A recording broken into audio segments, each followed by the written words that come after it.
কোনো এক দেশে গিয়ে থাকে তাতে করে সেই দেশের সাথে সম্পর্ক নষ্ট হবে কেন? ঢাকা দিল্লি সম্পর্ক নিয়ে 3 দিনের মাথায় ভিন্ন বক্তব্য দিলেন পররাষ্ট্র উপদেষ্টা। স্টেটমেন্ট প্রাক্তন প্রধানমন্ত্রীর কাছ থেকে এসেছে, যেটা আসলে এই সরকারের জন্য খুব সুবিধাজনক হচ্ছে না, স্বস্তিকর হচ্ছে না। এটাই আমরা চাই যে তিনি ভারতে বসে যেন এটা না করেন। আমি বলছি না যে আমরা হোস্টাইল অ্যাক্ট হিসেবে একেবারে সরাসরি বলছি না, কিন্তু এটা তো আসলে বন্ধুত্বপূর্ণ সম্পর্কের অন্তরায়। ভারতীয় হাইকমিশনের কাছে তিনি অভিযোগ করেন, সংখ্যালঘুদের উপর হামলা নিয়ে অতিরঞ্জিত খবর দিচ্ছে ভারতীয় গণমাধ্যম। আনফরচুনেটলি ইন্ডিয়ান মিডিয়া এটাকে এক্সাজারেট করতেছে, একেবারে সরাসরি আমি কথা বলেছি, এক্সাজারেট করে এটা একটা খারাপ পরিবেশ সৃষ্টি করতেছে। তবে প্রণয় বর্মার আশ্বাস, জনগণের শান্তি, নিরাপত্তা ও উন্নয়নের স্বার্থে অন্তর্বর্তী সরকারের পাশে থাকবে ভারত। অন্তর্বর্তী সরকারের সঙ্গে কাজ চালিয়ে যেতে চায় ভারত। দুদেশের জনগণের পারস্পরিক যোগাযোগ ও স্বার্থকে সবসময় গুরুত্ব দেয় দিল্লি। এটি সৌজন্য সাক্ষাৎ। শেখ হাসিনার ভারতে অবস্থান নিয়ে কোনো আলাপ হয়নি। পররাষ্ট্র উপদেষ্টার সঙ্গে সাক্ষাৎ করেছেন ব্রিটিশ হাইকমিশনার, চীন ও সৌদি রাষ্ট্রদূত এবং ইইউ প্রতিনিধিরা। এ সময় চীনের রাষ্ট্রদূত বলেন, তার দেশ কোনো দেশের অভ্যন্তরীণ বিষয়ে হস্তক্ষেপ করে না। বাংলাদেশের অভ্যন্তরীণ রাজনীতি, পট পরিবর্তন এবং সার্বভৌমত্বের প্রশ্নে হস্তক্ষেপ করবে না চীন। আমরা আশা করি বাংলাদেশের মানুষ স্বাধীনভাবে তাদের সিদ্ধান্ত গ্রহণ করবে। আমাদের বন্ধুত্ব ও সহযোগিতা এদেশের মানুষের উপকারের জন্য। এদিকে সৌজন্য সাক্ষাৎ শেষে মার্কিন দূতাবাসের ভারপ্রাপ্ত রাষ্ট্রদূত হেলেন লাভা কোনো কথা বলেননি সাংবাদিকদের সঙ্গে। আর ইইউ প্রতিনিধি বলেন, পলাতক কাউকে রাজনৈতিক আশ্রয় দেয়া না দেয়া রাষ্ট্রের সিদ্ধান্ত। নাফিজাতুল্লাহ, ইন্ডিপেন্ডেন্ট নিউজ, ঢাকা।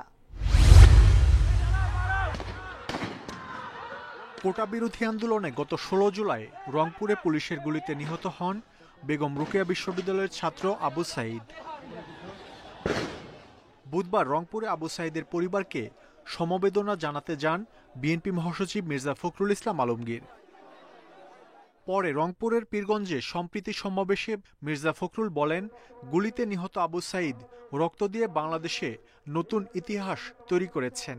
দেশের বিভিন্ন জায়গায় সংখ্যালঘু নির্যাতনের খবর গুজব ও সাজানো নাটক বলে দাবি করেন তিনি। এই হত্যাকাণ্ড চালিয়েছে তাদেরকে অবিলম্বে গ্রেফতার করে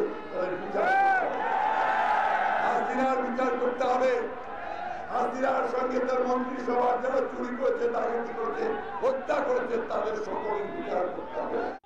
এদিকে গুলিতে ছাত্র জনতা নিহতের ঘটনায় দায়ী শেখ হাসিনা সহ জড়িত সবার বিচারের দাবিতে অবস্থান কর্মসূচি পালন করেছে বিএনপি।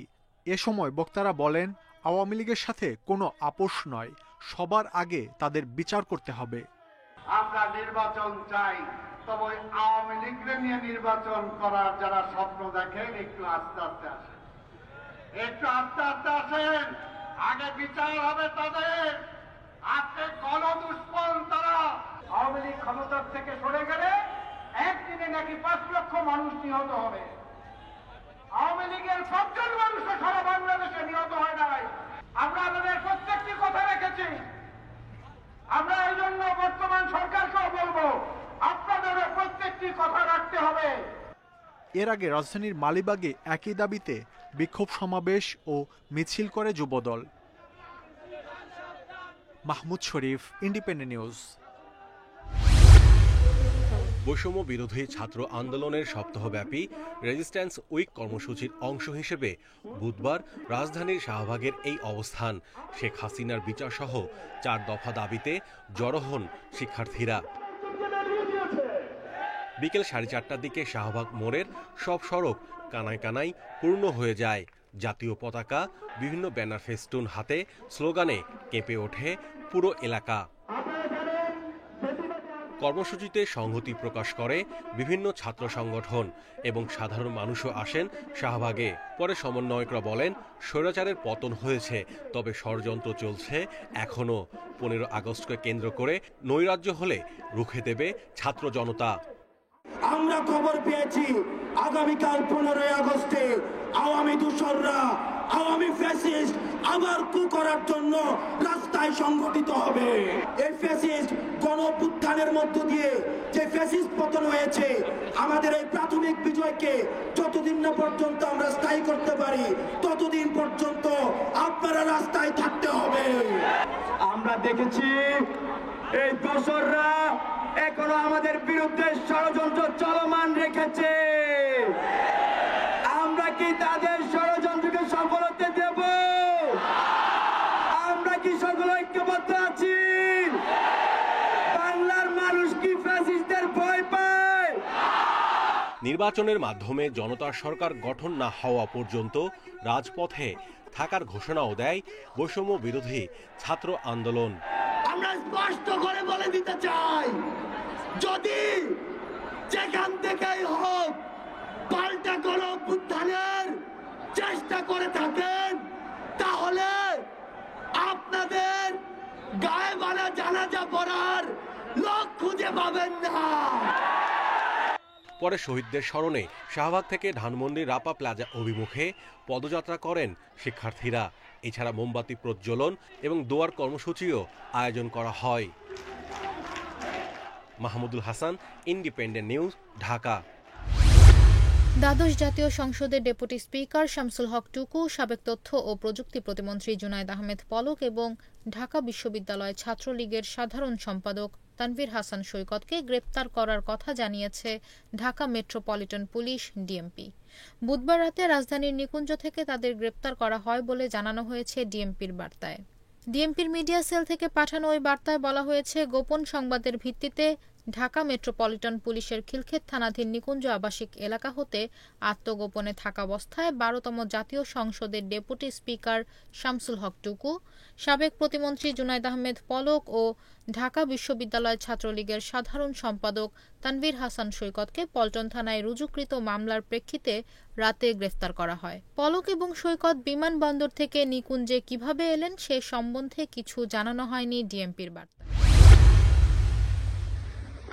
৬ আগস্ট রুশ সীমান্তবর্তী কুর্স্ক অঞ্চলে হামলা চালায় ইউক্রেনীয় সেনাবাহিনী। এরপর থেকেই অঞ্চলটিতে দুই দেশের সেনাবাহিনীর মধ্যে তীব্র লড়াই চলছে। এরই মধ্যে রুশ ভূখণ্ডে ঢুকে ইউক্রেনের সেনাবাহিনীর হামলাকে বড় আকারের উস্কানি বলে বর্ণনা করে কড়া জবাবের হুঁশিয়ারি দেন রুশ প্রেসিডেন্ট ভ্লাদিমির পুতিন। এমনকি বেলগোরোদেও কয়েকটি গ্রাম নিজেদের দখলে নেওয়ার দাবি করেছে কিয়েভ। এ পরিস্থিতিতে অঞ্চল দুটি থেকে বাসিন্দাদের সরিয়ে নেওয়া হচ্ছে। ঘোষণা করা হয়েছে রাষ্ট্রীয় জরুরি অবস্থা। রাশিয়া ইউক্রেন যুদ্ধের ২.৫ বছরে রাশিয়ায় ইউক্রেনীয় সেনাবাহিনীর এমন অনুপ্রবেশ ভাবিয়ে তুলেছে মস্কোকে। সামরিক বিশ্লেষক শন বেল বলেন, ইউক্রেন দেখাতে চাইছে রাশিয়া একাই যুদ্ধটি নিয়ন্ত্রণ করছে না। ইউক্রেন স্পষ্টতই তাদের অবস্থান শক্ত করার হুঁশিয়ারি দিচ্ছে বলে মত তার।